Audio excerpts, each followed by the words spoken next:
Welcome to Tyden Talks. Thank you for joining this week's educational episode. Today we continue with our subject matter expert David Hawking for episode 3 on cable seal design and innovation.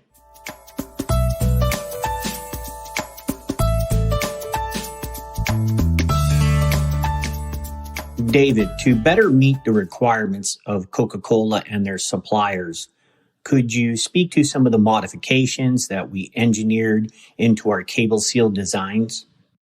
We started to modify a few of the products that we already had on the market for self-locking cable seals. The challenge was the products that we had at that time for self-locking cable seals were very heavy-duty products.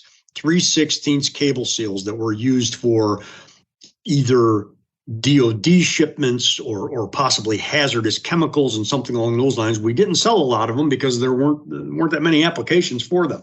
But we did have self-locking products that use that type of technology in that configuration. So the challenge was, how do we get a self-locking product with a thin cable seal that will be able to lock securely and easily without more than a 1/4 inch slippage for the Coca-Cola spec that was announced earlier or described earlier, I should say.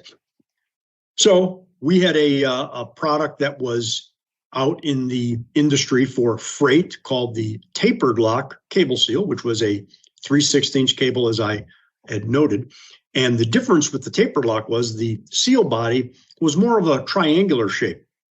And the reason for that design was to make it easier to load the seal in once the leading part of the seal was put through the aperture, and then you bring it back down to insert it through the self-locking part.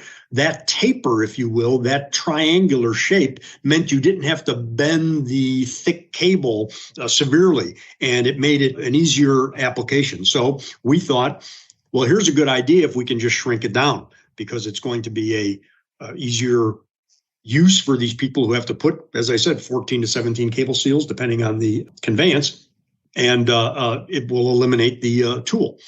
Well, we tried and we ran several different incarnations of the mini tapered lock, as we called it now, because it was a 16th inch cable. And while we could get it to work effectively from a locking standpoint, we never got it past the Coca-Cola evaluation, both for the slippage and for the construction of the cable seal body. This cable seal body was a stamped version with edges that were, for lack of a better term, folded over and stamped where the cables went in. So there was concern, number one, on the slippage, and also that possibly the stamped areas could be peeled back and somehow unauthorized entry could take place without tamper evidence. Clearly, our engineering team put an emphasis on tamper evidence, but also importantly on the locking mechanism.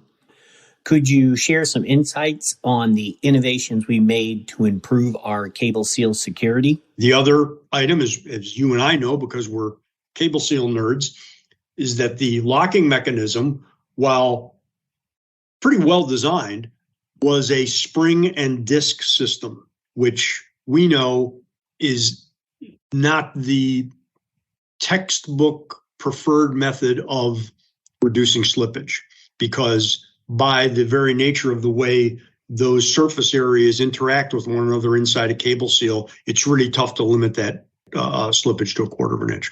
So the next generation, we really did one from the ground up, and we came up with we meaning E.J. Brooks Company, came up with the multi-lock seal, which was a cast zinc product with a spring and ball bearing locking system that allowed us to do a couple of things. First, on the seal body, zinc being a very high quality metal as far as being tamper resistant and structurally sound, there was no effective way to try to alter the locking mechanism from the exterior part of the seal body without completely deforming it, which would give the tamper evidence that the Coca-Cola QA folks said would be acceptable.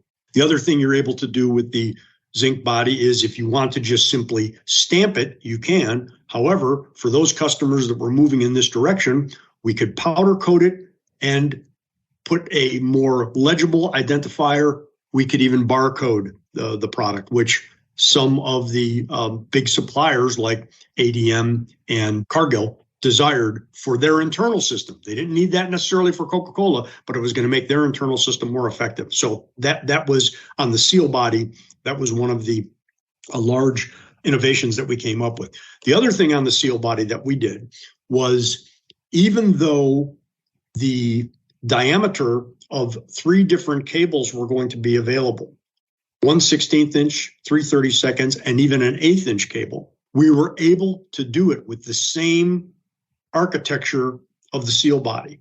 The only thing we had to change were the top panels that were affixed so that they would allow the larger cable to pass through on loading and to pass through on the bottom once it was cinched up. That was a terrific design as well, because it meant we could simplify the offerings and make the seal for customers that were using multiple lengths a lot more user-friendly. The form factor was virtually identical, so it was easier for their internal people to apply and be able to account for the seals they had on board. And then, as I talked about earlier, the locking mechanism itself was a ball bearing and spring design, which was much more effective, a very smooth operation as far as the self-locking part of the product. The cable we were using was a 7x19 wound cable, which actually was a little more pliable than some of the other cable seals that were out there. And what that meant was it was easier to snake through some of the apertures, and it was easier to pull through the multi-lock for locking. We also had a very sophisticated fusing system so that the leading ends of the cable were tapered, if you will, at the end and fused so that barbs and nubs were reduced. And that made it much easier for the cable to be inserted to start with and pulled through, which, as we mentioned earlier in this conversation, when you're talking about inclement weather and working with gloves and all kinds of things, just makes it so much easier to use. So the end of this beginning that you're asking me was that once we were able to come and get that final design into manufacture, we took it to Coca-Cola. They ran it through their paces. They approved it. It was the only, at that time, self-locking cable seal on the market. And this would have been probably around 1994 when we got full approval and full production. That was when we really started doing some serious business with the major corn sweetener suppliers throughout the United States and Canada. Thank you for joining today's episode with David Hawking. We hope you join us for the finale in episode 4, where we will wrap up our discussion on cable seal design and innovation. Kindly follow our podcast, like and share as you see fit. We are also on LinkedIn, YouTube, Twitter, and Facebook. Please also take a moment to review our website at www.TydenBrooks.com.